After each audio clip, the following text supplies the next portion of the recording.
Okay, good evening, everybody. I'm Reverend Richard Nordgren, Associate Member of St. John's Lutheran Church in beautiful Greenpoint, Brooklyn, which sponsors this class we call The Many Faces of God. But we're not coming to you from lovely Greenpoint. We're coming to you from equally lovely Kew Gardens, where I live. For the past 9 weeks, we have looked at the ways Scripture provides us pictures of God. We saw God as creator, but then as destroyer, as a friend of the family, and as a mighty warrior and commander of all the armed forces of Israel. We've seen him in the role of kingmaker, and we'll see more of that tonight. And we'll see him in a new role that perhaps can be considered an enlargement of his relationship with the leaders of Israel in days gone by. But we'll save that for a little bit. Let me give you a little bit of a summary to the class that we'll be tackling tonight, which is the rise and the success of David as king of Israel. That's the bulk of what the second book of Samuel covers. In the first book of Samuel, we learn how the monarchy was established in Israel. Saul being the first chosen of the kings of Israel. It's generally recognized that Saul was a mistake, although he had promised in the beginning. Turned out that he let his fears, even paranoia, get the best of him, and he made some very unwise choices and paid the consequence for it. And God withdrew his support from it. It should be noted that the idea of the monarchy in Israel was not universally accepted with praise and excitement. Chief among those who were holding back was God himself. He complained at one point that it used to be that he was enough king for all of Israel, and now they wanted something that was going to be a mimic of what their neighbors had. He wasn't all too happy about that. Yet he allowed Samuel to anoint Saul as the first king of Israel, and but it was a conditional support. Saul had to live up to the terms and agreement of the Sinai covenant, which from the very get-go, we should add, was universally applicable to all the members of the household of Israel, from the least to the greatest. And that included the king, Saul, and all those who came after him. So Saul, was riven by many fears and, not always ill-founded apprehensions of who might be looking to take a shot at his position. He recognized that a young, guy from one of the tribes of Judah had displayed remarkable courage and valor in one of the battles with the Philistines. He had a wonderful ability to play soothing music for the king and the court. He got along real well with the king's son, and Saul was sufficiently impressed with him that he gave David, his daughter in marriage. But it became apparent to Saul that David had ambitions, that were not going to be all that favorable for Saul. In fact, he imagined, perhaps correctly so, that David's ambitions would be very detrimental to him.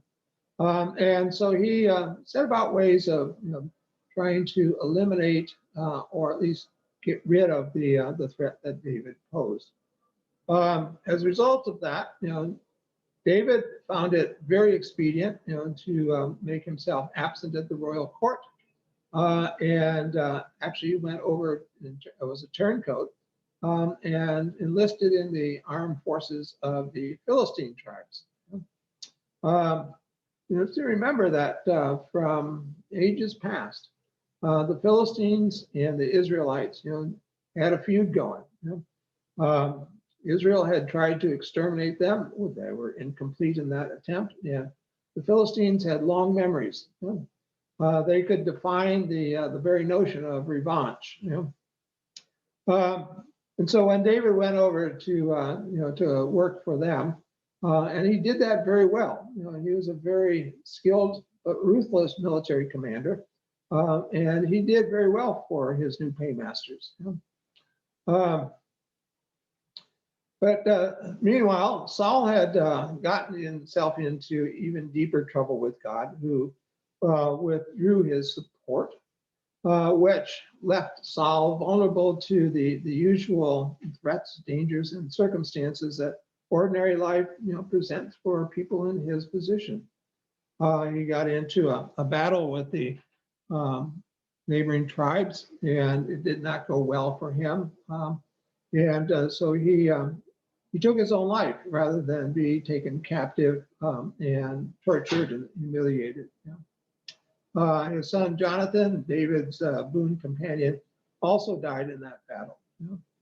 In the absence of a king, there was a general acclamation, that David should replace Saul. He had been very successful, and even though he had a tarnished track record with his time with the Philistines, his success had won him a lot of support. And so David was appointed king, and in the beginning he was very successful. He launched a number of military campaigns that put peace in place for an extended period of time. Although Israel was not numerous enough to be treated with respect by its neighbors, Israel was strong enough that you didn't want to take them on lightly. And David had enough of a reputation that his opponents decided to wait for more favorable times before they sought to displace him.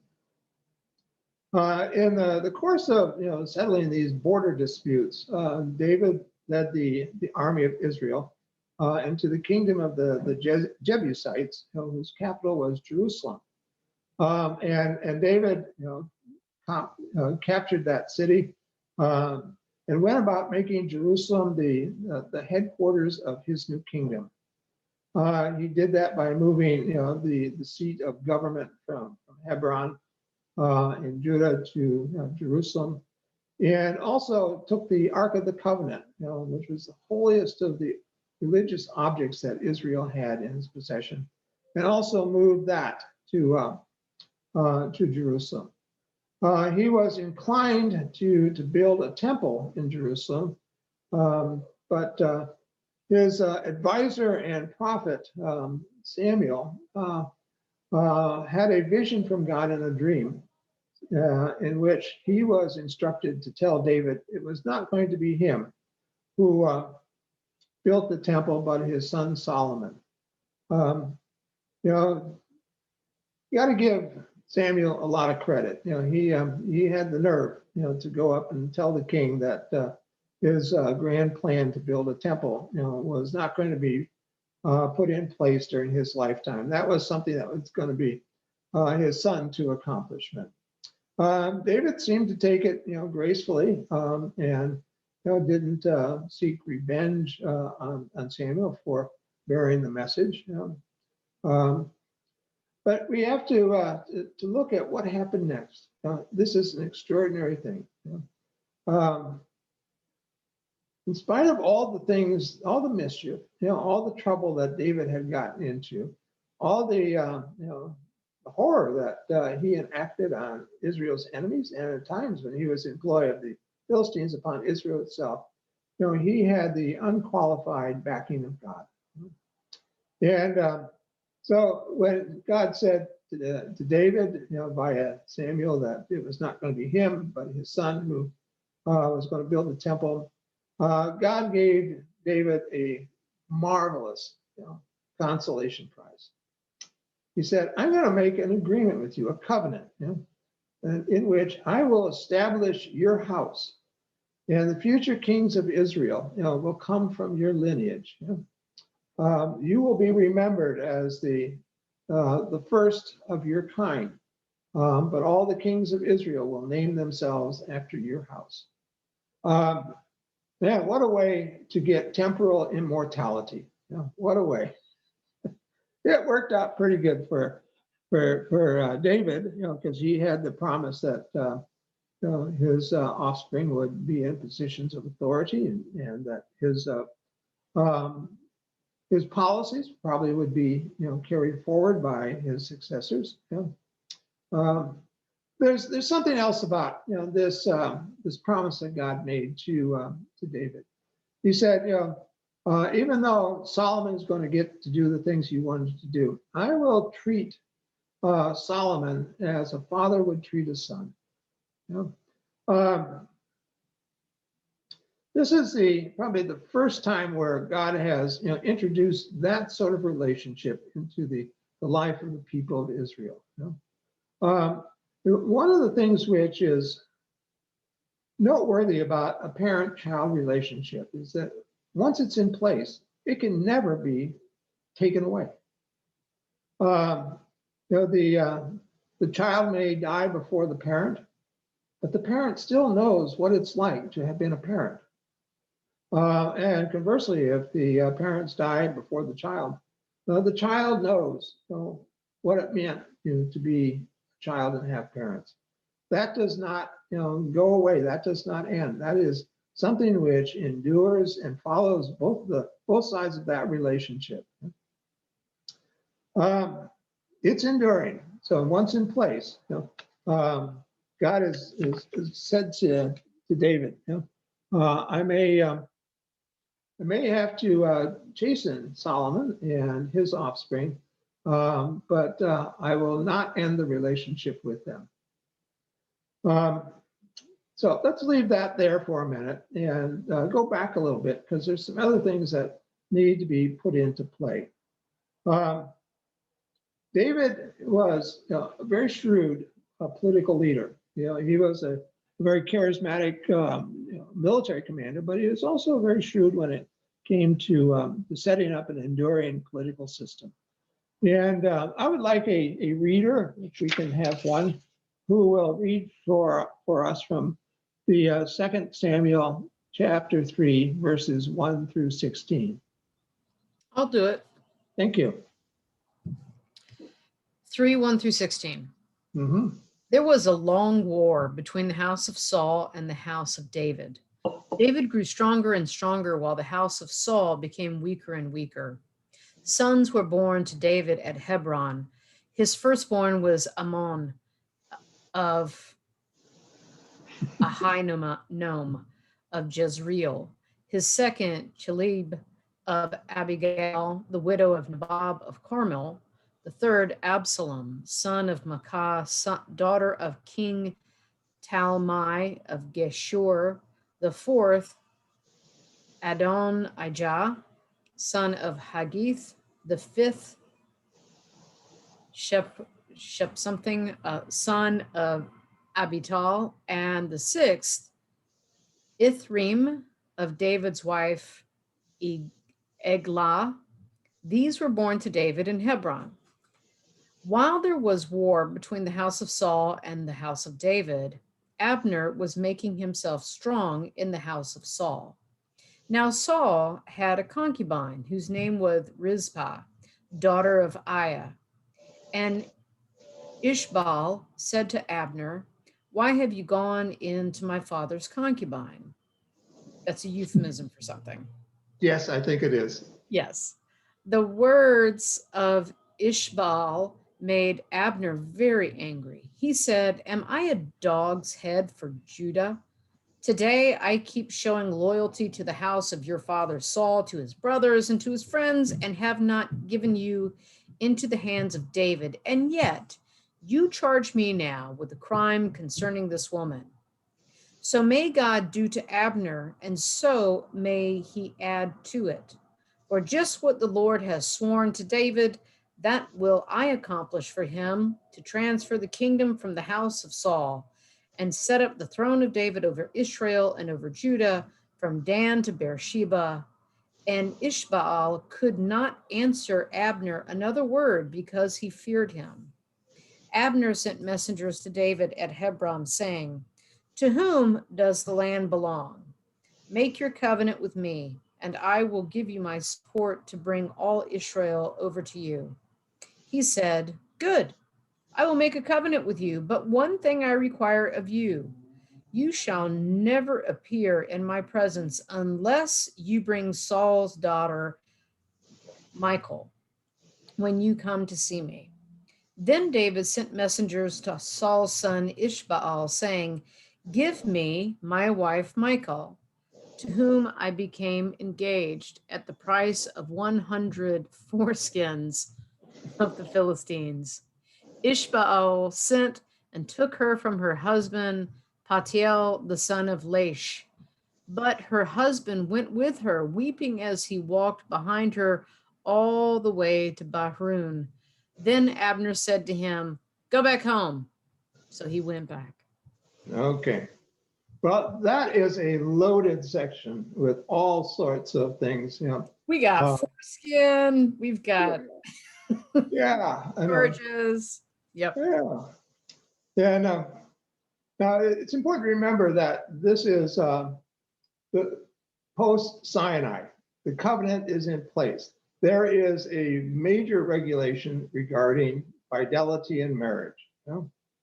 How many times do you think that covenant agreement was broken in just this short reading? A lot. Yeah, and no punishment. Yeah. Um, it gets juicier when Solomon comes to place. He is reported to have 1,000 sexual partners. Really outdid his dad, by a long stretch, I'd say.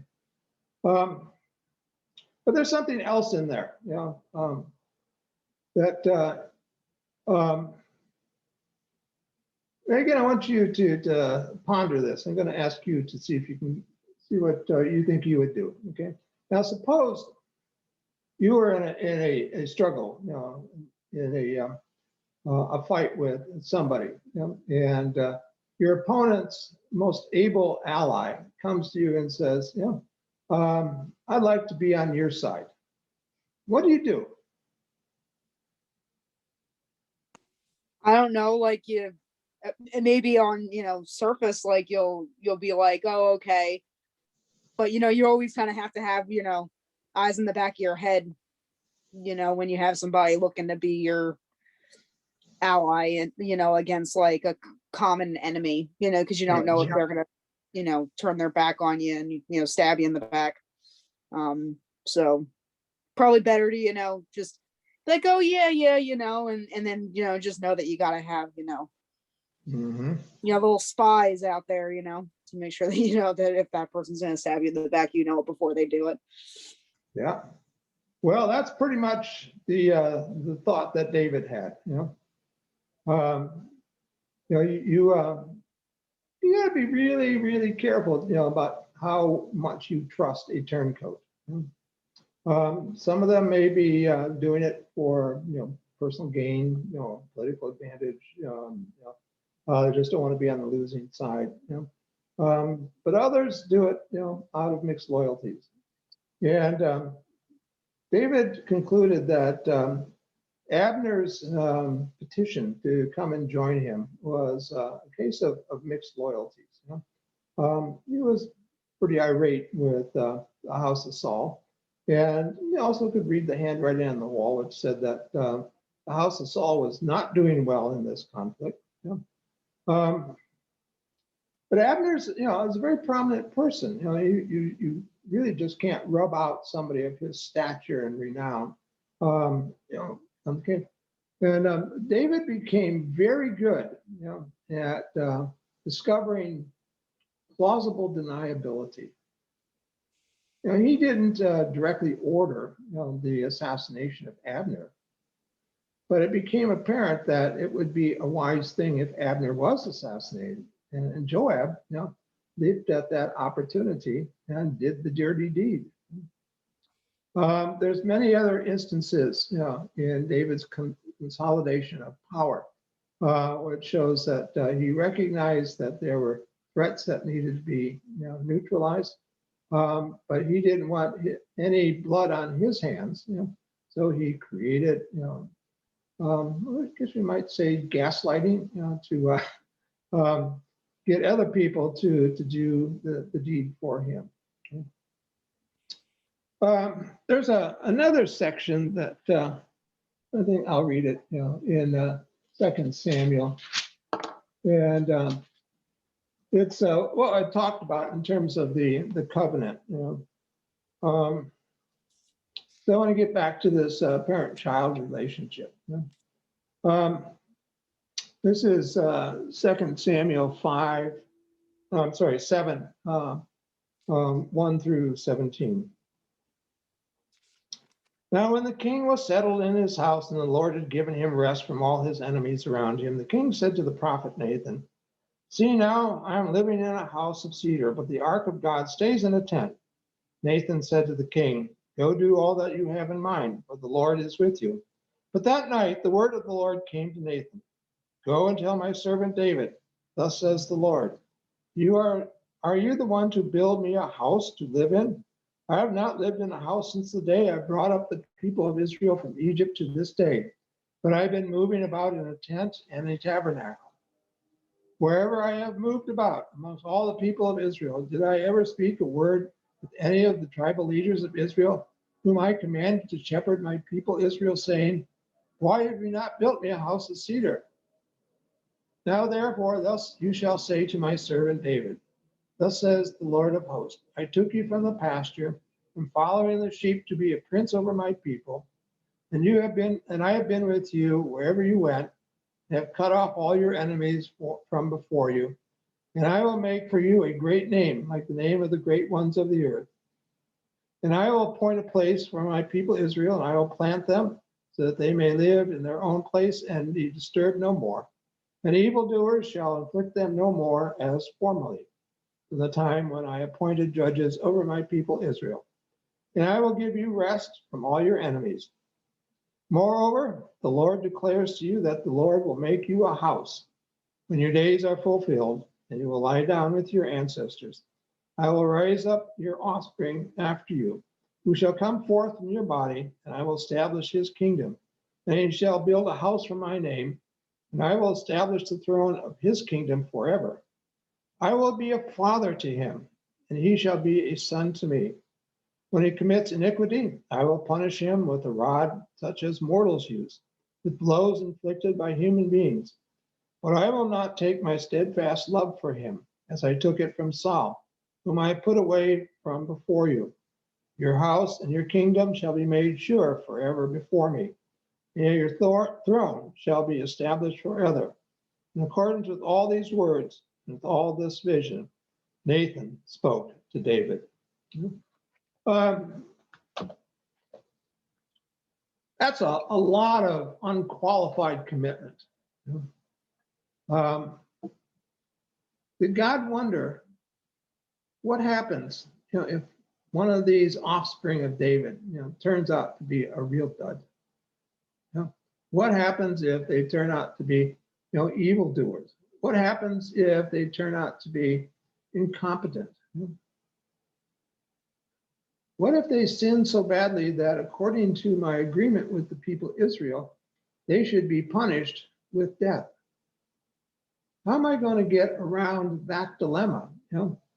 If my law calls for the death penalty, but I've also promised that the house shall continue, how am I going to work myself around that? Pastor, how do you think he did it? They quit having kings. Right. I mean, that's the very short answer, right? Well, yeah, but that didn't happen for a few hundred years.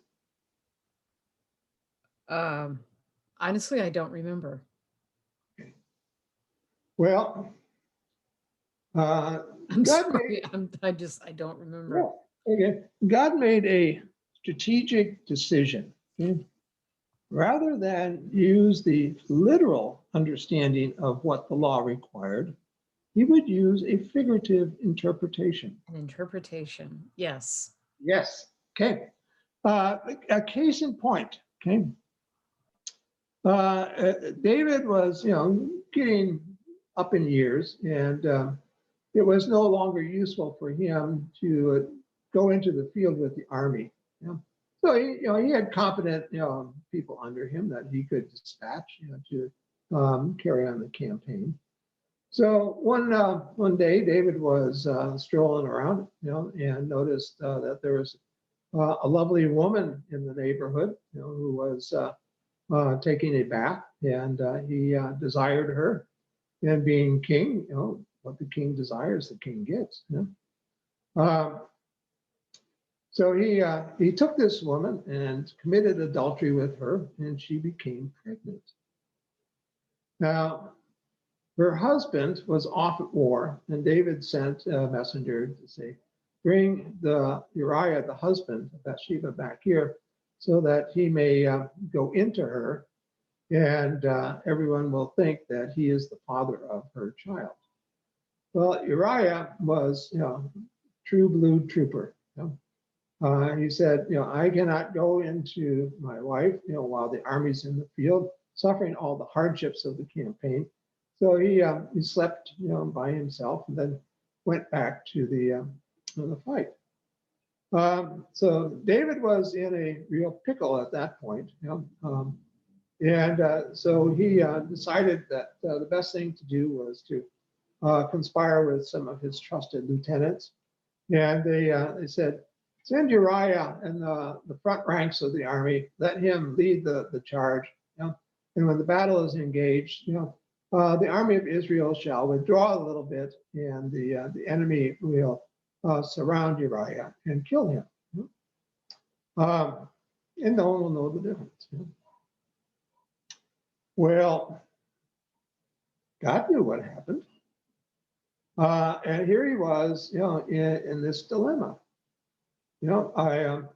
I feel sorry for him because, he had to make a choice. The law required that David and Bathsheba should die. But if David died, his lineage would end with him at that point. So he said, God got himself out of this dilemma by going into a figurative form of interpretation of the punishment. Would not be David or Bathsheba who suffered the consequences, but it would be the child, that they had between them. This child died very young, and God said to David, I know what you did. I know what my promises was to you, but from this day forward, you will not, go down in peace, to your bed at night. You will be experiencing nothing but grief and hardship, tribulation and trial. And as David got older, that's what he did. He had to face a revolt by one of his sons, Absalom. He found many ways to be treacherous and cowardice, and have all sorts of black marks against his character. But of all the things that he did, the only one for which he was held account, was the adulterous relationship with Bathsheba and the order to have her husband killed. And it takes a lot of energy to have 700 wives and concubine and still figure out how to commit adultery. I mean, that's a laser focus. Yep. That's just one of the crazy. I'm like, dude, really? Anyway, that's my commentary on David. Yeah. Dude, really. Well, he did have some good sides. I mean, he was an effective king, in terms of that. But one of the things that he did when he came into power was any contenders or potential contenders for the throne from the house of Saul were put to death. Yeah, with one exception. And that was the son of Jonathan, whose name is so difficult to pronounce that I'm not even going to try it. You know? But David said, you know, spare him. He will eat at my table for as long as we shall live. He will inherit property that is especially going to be for his maintenance, so, if I should die first. And it was a very tender gesture on the part of David to take that boy in. I think it harkens back to the nature of the relationship that Jonathan and David had. As you mentioned last week, Pastor, is probably the only relationship that David had that was of equals, of peers. There's courtiers he had, concubines that he had, you know, advisors that he had, prophets that he had, you know, military leaders that he had, you know, but he didn't have any friends. Once Jonathan died in battle, David had no friends, which means he had to be constantly on guard. You know? But we shall see, you know, in the weeks to come that the figurative, non-literal interpretation of requirements of the law will be used by both sides, by the leaders of Israel and by God too. It was a nifty way to get beyond the dilemma. But it does ask us to consider, you know, is it a ethical way around the dilemma?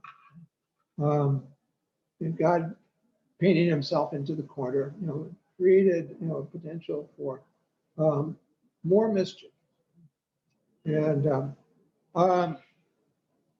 you know, the child that David and Bathsheba had no sin on his head. Yeah, he was the one who died. And it's very explicit in the text, you know, saying that, you know, he was the one who paid the price for his parents' sins. So I ask you, just toss this out and see who wants to grab it. Yeah. Does this way out of the dilemma seem fair?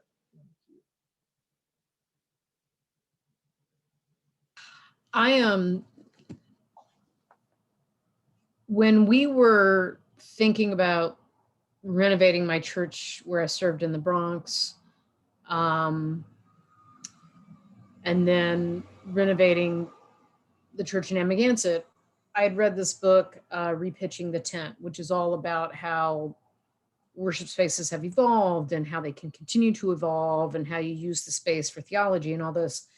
And I wanted to have the baptismal font at the entrance, the table in the middle, and then the pulpit lectern over here, so that there was this kind of back and forth flow.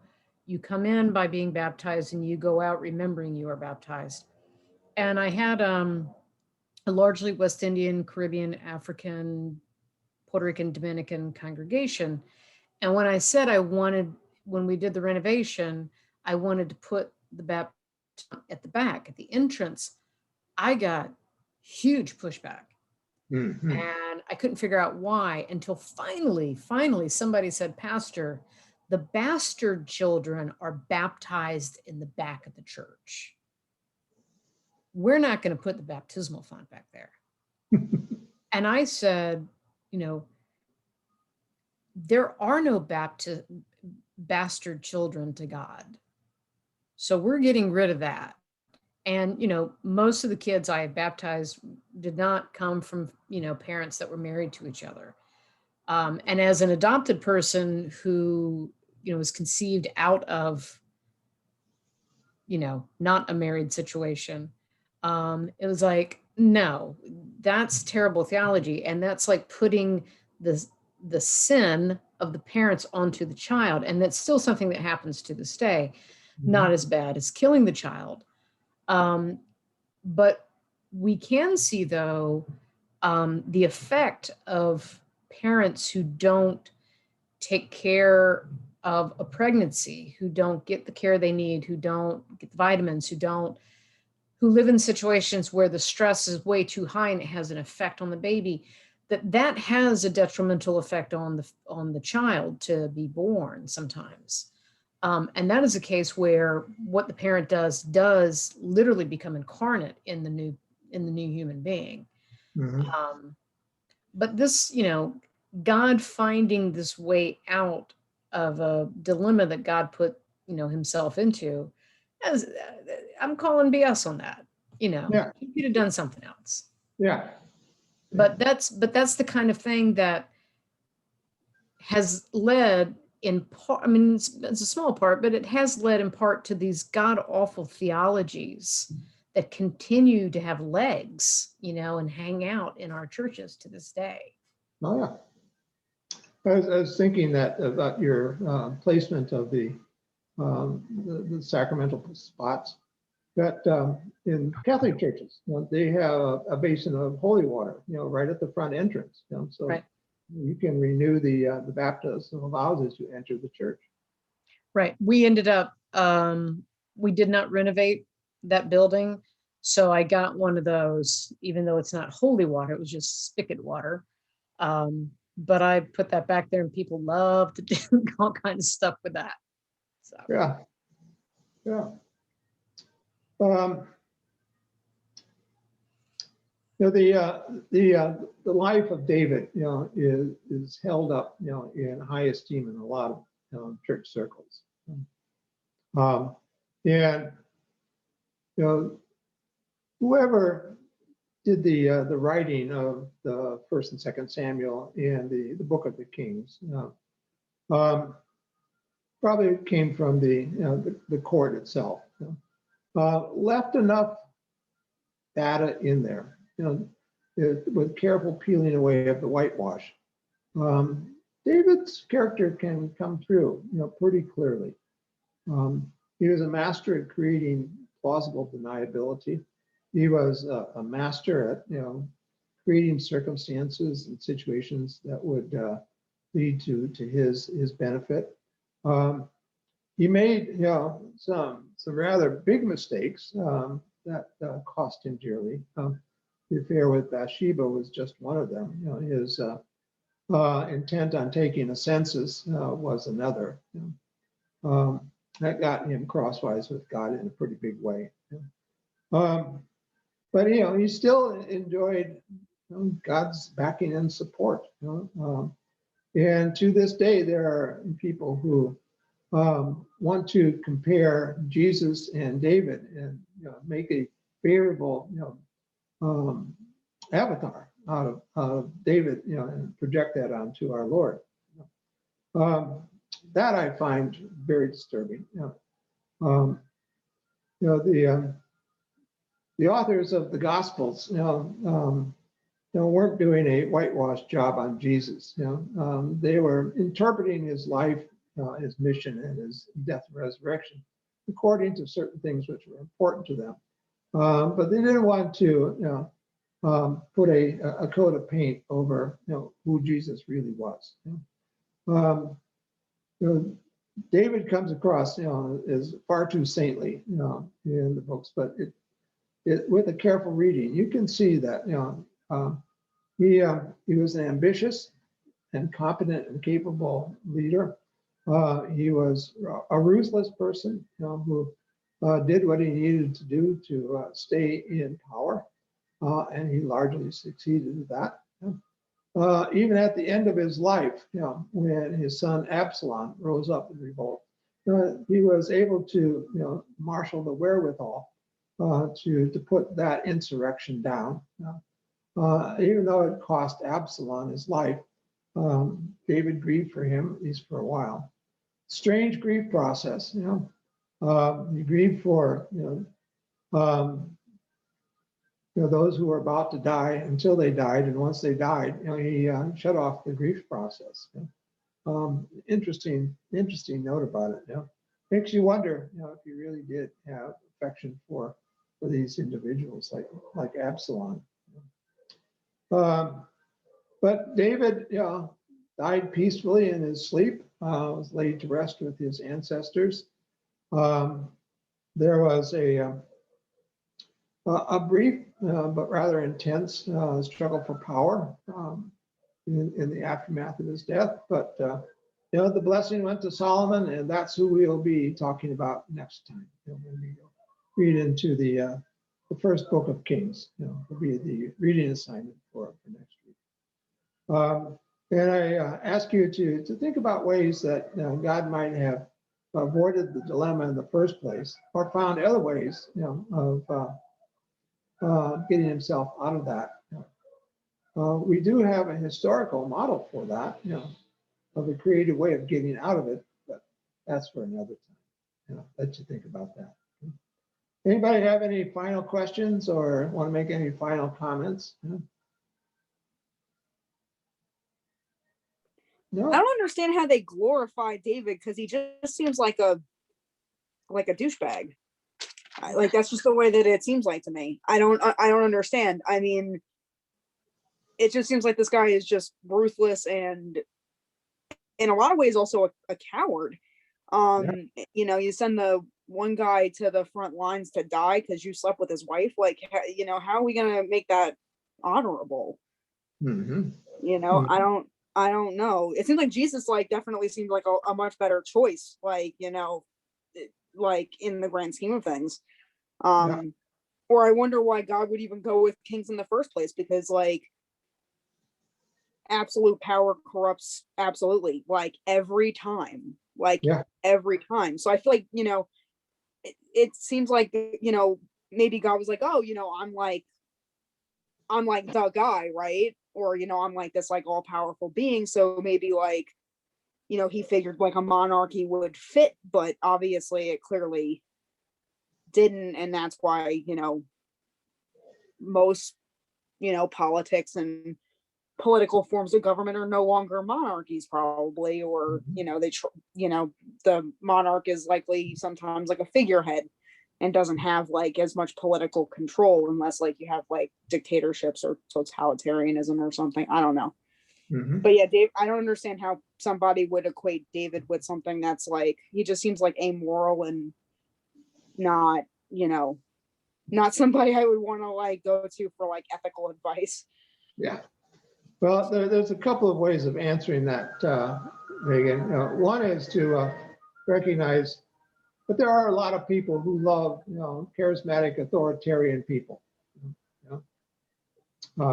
We've seen a bucket full of that recently. The other thing is go to the book of Psalms, Mm-hmm. and just read through the heading of so many of them, and you will see a Psalm of David. Yeah. Now, the assumption is that he is the author of that psalm. Right. Well, that's not necessarily true.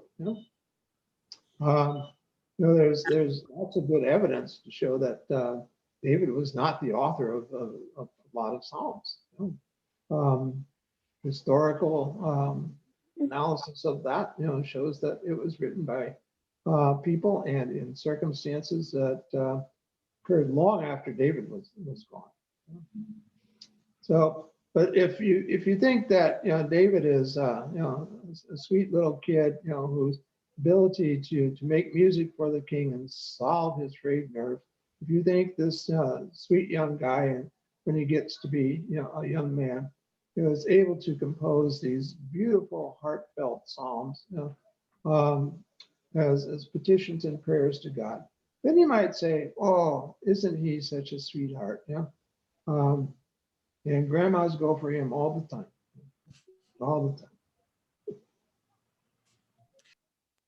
One thing that I learned, I was doing just a little research after watching The Crown, Mm-hmm. which I enjoy very much. What Americans know about monarchy basically comes from Game of Thrones and The Crown. But that countries that have constitutional monarchs, like Britain, Monaco, Spain. Constitutional monarchs that are figureheads are actually usually more stable, economically sounder, and have a better sense of contentment among the populace. Mhm. Who knows why that is, except that you've got like the stability of this person for decades. Yeah. We had the Queen Mother, and then, now we have the Queen, and Philip is gone, but the Queen is still here. And then, like after her, it gets a little weird because does anybody really want Charles to be king? Do we really want William and Harry to keep fighting? And, but Queen Elizabeth really has been a tremendous monarch. I mean, she served in the Second World War. She actually served. She's the Yeah. only head of state who's served in a war right now. No, I'm not talking about like the self-proclaimed king dictators, like actual monarchs. So I don't know. There's something to it. I'm kind of glad we don't have it, but you know, Yeah. we just have Well, celebrities. to extend the characterization, that the Netherlands, Sweden, Norway, Belgium, Luxembourg, Spain, as you mentioned, fairly recently reintroduced the monarchy. Right. Well, relatively stable political and economic lives in the last 40, 50 years. Yep.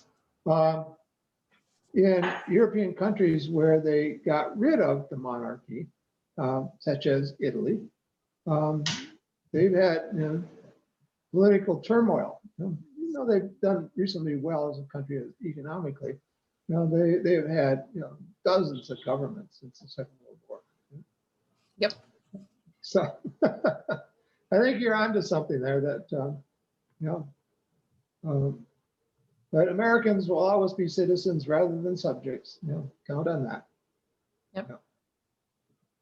Well, with that, my friends, I just want to remind you that these classes can be found at Instagram, YouTube, and Facebook, and share them with your friends. So let's close with a prayer.